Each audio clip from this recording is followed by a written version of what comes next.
we wanted to ask you, we were talking Star stuff.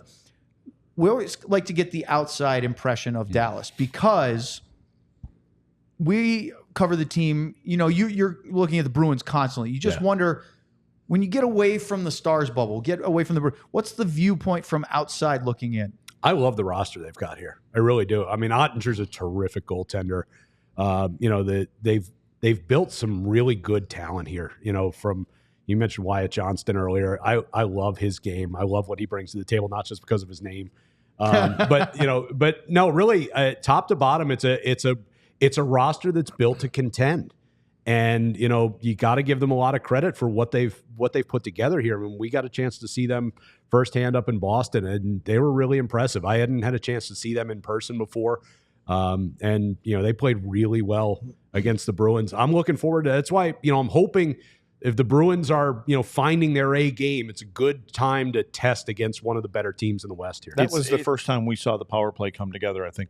Scored three times. Well, that's been kind of the key. Before that. So, I mean, the Bruins, and they were taking a lot of penalties at the time, the Bruins. The Bruins have given up 3 power play goals in a game 4 times this year. Ooh. It had happened twice in the last 436 games before that. And I mean, Toronto did it. They had like 4 power play goals for the year. We went up to Toronto. Toronto scores 3 power play goals. You know, Nashville was dead in the water when we went there, and same thing. I mean, it was even last night. St. Louis had a couple of power play goals. They end up losing the game, but you know, their power play hadn't scored a goal at home yet this year, and only had 4 goals in 14 games or whatever was coming in. Luddy, they went right to the front of the net, and they had a couple of backdoor tap-ins because of getting to those hard areas. And what were the Stars, like 1 for 21 at the time they played the Bruins? Yeah. So you're right. It's the, you know, but the key, I remember somebody said the key to that was because Boston was taking a lot of penalties. They were going to get some opportunities, and they were going to score a couple goals that night. They've been shorthanded more than anybody in the league. The guy league. that said that? Who said that? Was that the guy with the really nice hair? Who was that guy? Yeah, I think that was that guy. Really charismatic guy. The guy that doesn't have to do any commercial reads. Played in What's the that guy's NHL. name again? Yeah. Old guy. But yeah, that's been the problem is they've been penalized more than any team in the league, and it's, you know, you're just putting yourself in. Was it? Do you think it was out of frustration, or sometimes it's over try or out of over try? But yeah, I think there's been some of that. Some of it's just been, you know, careless stick penalties in the offensive zone have seemed to bite them a lot. You know, guys who are trying to make a play but just aren't in the right position to make the play, and sometimes you gotta, you know, live to fight another day instead of, you know, reaching out, hooking a guy, or you know, you try to lift a stick and you get it up into the guy's shield and you end up sitting. You know, so there's been some of that, you know, and some of it's just positionally, you know. There's a guy we didn't talk about, McAvoy. How do you think he's been this year? He's been solid defensively. The offensive numbers haven't been there yet. Does he over trying to force those numbers, or do you think he needs to get up more? Or? Some of the criticism of him tends to be that he doesn't shoot enough. Last night, heck of a shot last night. He's got a great shot, and he's got a great ability to get the shot through from the blue line. He can make that extra subtle move left or right and find a lane to get it through to the net. And, you know, they've had him quarterbacking the first power play up until recently, and it just hasn't been working. The whole unit has been kind of out of sync.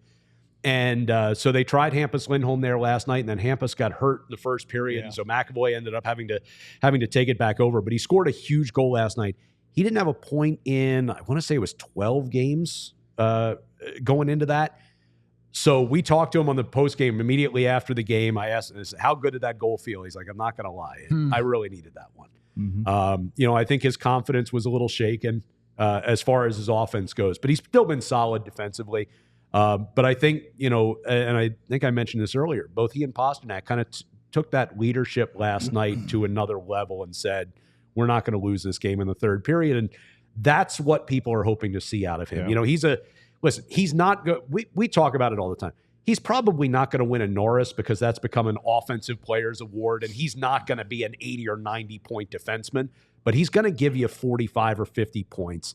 And he's a solid defenseman that you can really rely on in the postseason. Yeah, it seemed when Monty came in there, part of his structure system, if you want to call it that, was in the offensive zone. There would be something happening, or where guys would start coming out one side of the ice, but the offside defenseman was always going down to the far post. He was always getting those guys involved. And so it created issues coverage-wise when that happens, especially if you play man-to-man sometimes, that it creates problems. And I throw that in there every once in a while. In case you're listening, Stars coaching staff. But it created problems. And I haven't seen a ton of games, but it doesn't seem like the activation is there in the offensive zone, whether the guys aren't doing it or maybe it's just something he's pulled back on. Yeah, no, it's something that he still preaches and still wants to see. I think that's been an issue here over the course of the first 15, 16, 17 games is when do you go, when do you not, making sure that the coverage is there so that you're not giving up odd man rushes the other way. They've had some issues where even on the power play, like they gave up a 2-on-0 on a power, a shorthanded break at the end of a period one time because the D tried to pinch in and tried to go and they didn't get the right coverage and suddenly it ended up going the other direction. And so, you have to do it, but it's got to be responsible.